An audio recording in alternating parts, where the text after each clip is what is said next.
Welcome to Knowing Your Numbers Part 2, How to Track and Monitor Your Business Data.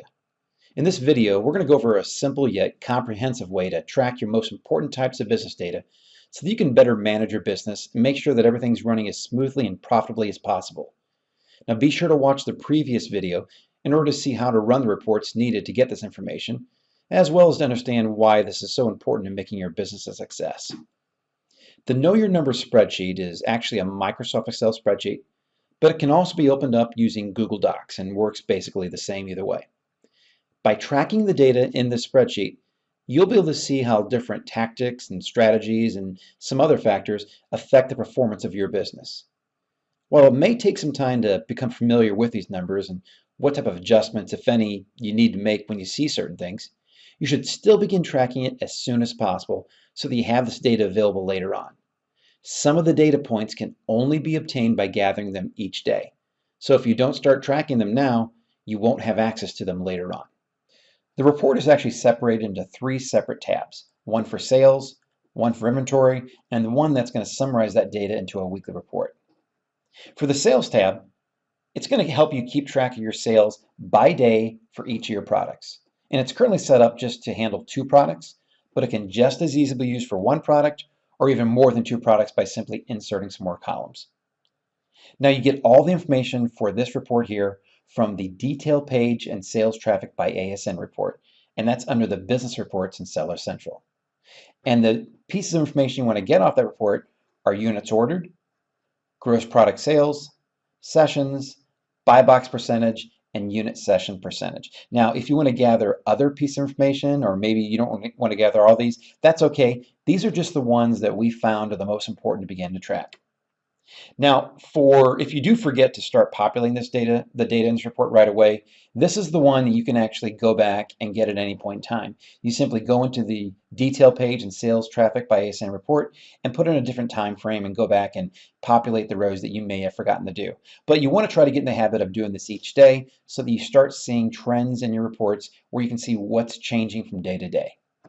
Now, the next tab is called the inventory tab. And this is going to keep track of several key pieces of product information by day. The primary source of data is the inventory health report, which you can find under the fulfillment report section in Amazon.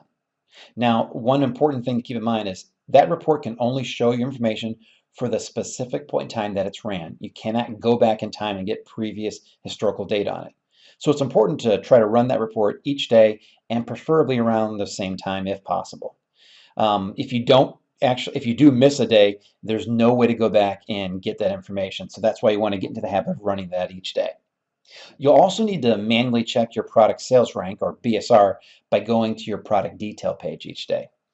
So for each product that you track in here, you want to populate the available units, your sales price, and the sales price you can get from the inventory health report or also your product detail page. That's probably a good place to get it from, because that sales price is not a price that takes into account any kind of promo codes you have going on.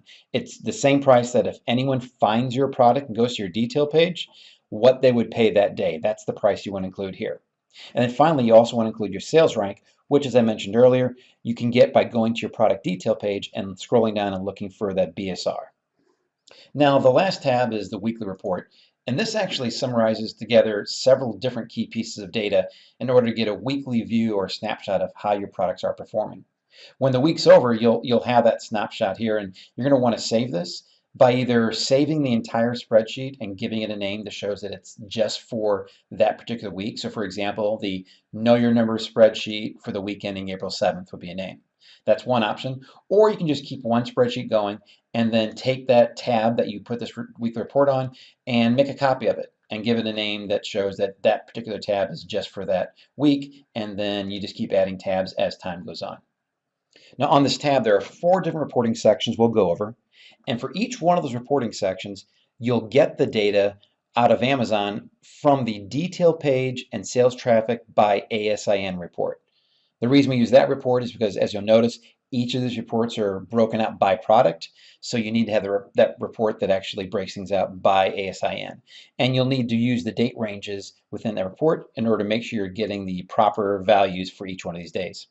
So for the first section, the sales in units and the sales in dollars section, I call it, you'll need to go in and pull in the number of units you sold for each product on that day, and also the gross product sales for that product on that day. And those both are right on that report.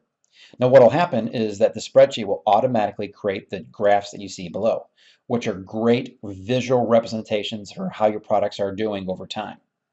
Now if we scroll down, go to the next section, and this section starts totaling things, or totaling information by week.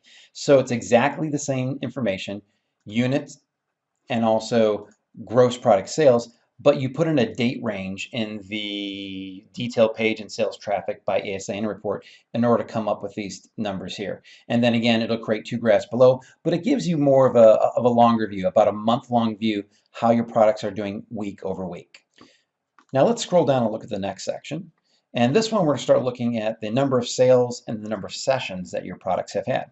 So you simply go in and enter by day for each product, number of units ordered, and how many sessions were recorded. The same things over here, but that's for the other product. And then those graphs will automatically be charted for you down below.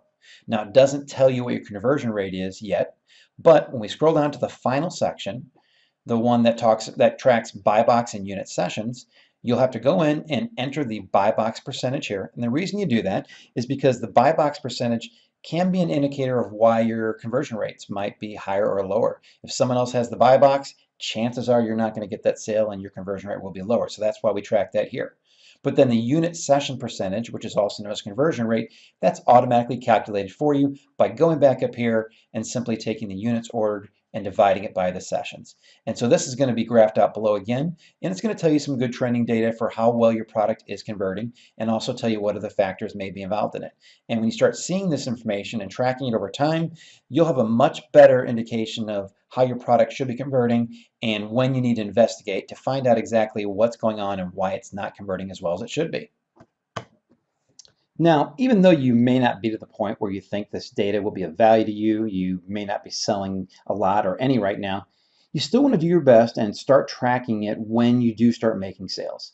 This could also be a great job to hand off to a VA or a virtual assistant, but only after you've done it yourself so you know exactly how to do it and what it all means. However, you should become very familiar with the data inside of this report, and you will get to know it and you'll become more familiar with it over time. Trust me, you will. Because later on, it'll be a key and vital component that'll help you optimize and really maximize your business profits.